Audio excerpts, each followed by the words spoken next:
Bwana, Young Africans wanahitaji kufanya usajili nitumie neno hilo, wa kocha wa viungo kuelekea kwenye michezo yao ya kimataifa mara baada ya wiki international break itakapomalizika, kwa sababu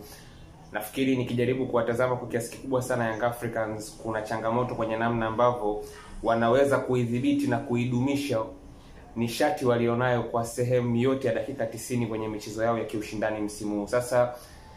taarifa ambayo ninayo ni kwamba mpaka kufikia takriban wiki 3 zilizopita, wakati sekeseke la Falls linaendelea na kila kitu, moja kati ya vitu ambavyo viongozi walikuwa wanaonesha kuwa na imani navyo kwa kiasi kikubwa sana kwenye benchi la ufundi ni uwepo wa kocha wa viungo ambaye wengi mtakuwa mnamfahamu, yule jamaa anayevaa miwani, brother man nini. Viongozi mpaka kufikia karibu wiki 3 zilizopita, imani yao kwake ilikuwa ni kubwa sana, na walikuwa wanamuona kama ni mtu ambaye nafasi yake ni irreplaceable, haiwezi kuchukuliwa kwa namna ambavyo walikuwa wana imani naye. Lakini siwezi kujua pengine perspective ama mtazamo wa viongozi unaweza kuwa umeendelea kwa kiasi gani kuanzia pale, kwa sababu kiukweli kuna changamoto katika namna ambavyo Young Africans wachezaji wao wanaonekana kuwa na utimamu ambao pengine unaweza ukaenda ukawapa kitu ambacho si kizuri kuelekea kwenye michezo ya kimataifa. Inawezekana ikawapunguzia kitu kuelekea kwenye michezo ya kimataifa, hasa ukizingatia kwamba wamepangwa kwenye kundi dhidi ya timu kutoka kaskazini peke yake, ambazo ni timu ambazo zinaamini sana kwenye matumizi ya nguvu na kasi na kuweza kusustain nishati kwa kiasi kikubwa sana. Sasa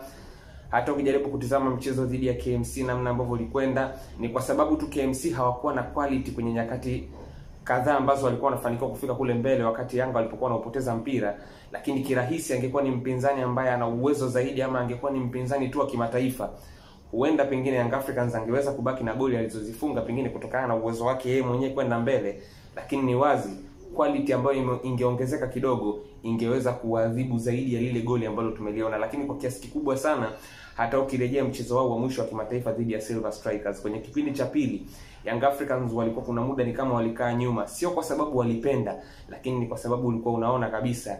tenki kama linaelekea kuisha mafuta hivi. Dakika 30 za kwanza tu za ule mchezo Young Africans ndio walikuwa katika ule utimamu unaotakiwa. Baada ya pale kulikuwa kuna matokeo mchanganyiko kwenye namna ambavyo nishati yao ilikuwa inaonekana kufea wakati ile mechi inaendelea. Sasa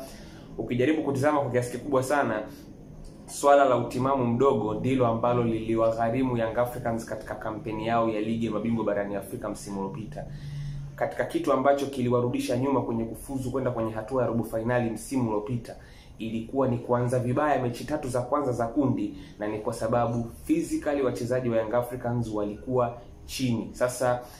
kwa ule utimamu ambao mimi nimeuona mpaka sasa hivi, mabadiliko yasipofanyika kuelekea kwenye michezo muhimu ya kimataifa kwenye ligi ya mabingwa barani Afrika, kiukweli Young Africans watakuwa na wakati mgumu, kwa sababu asikwambie mtu kuna uhusiano wa moja kwa moja baina ya uwezo wa kucheza mpira na uwezo wako wa kiutimamu wa mwili. Yaani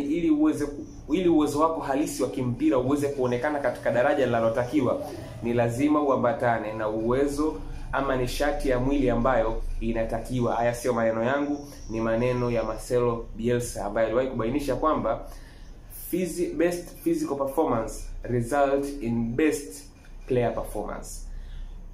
Ubora mkubwa wa kimwili, physically unapokuwa katika ubora unaotakiwa, ni rahisi uwezo wako wa kimpira kukuvusha. Ule ufundi sasa unakuwa ni rahisi kuvushwa pale ambapo unapata utimamu wa mwili ambao uko katika daraja linalotakiwa. Kwa hiyo swala la kuwa na utimamu ambao unatakiwa na swala la uwezo wa kimpira ni vitu ambavyo vinakwenda hand in hand, hasa kwa namna ambavyo soka la Afrika asili yake ilivyo. Soka la Afrika lina asili ya kasi na nguvu, na ndicho ambacho Young Africans watakwenda kukutana nacho kwenye ligi ya mabingwa barani Afrika. Kwa hiyo kwa kusema kwamba pengine aje mtu mwingine kama sehemu ya kuongeza utaalamu na ujuzi kwenye upande wa utimamu wa mwili,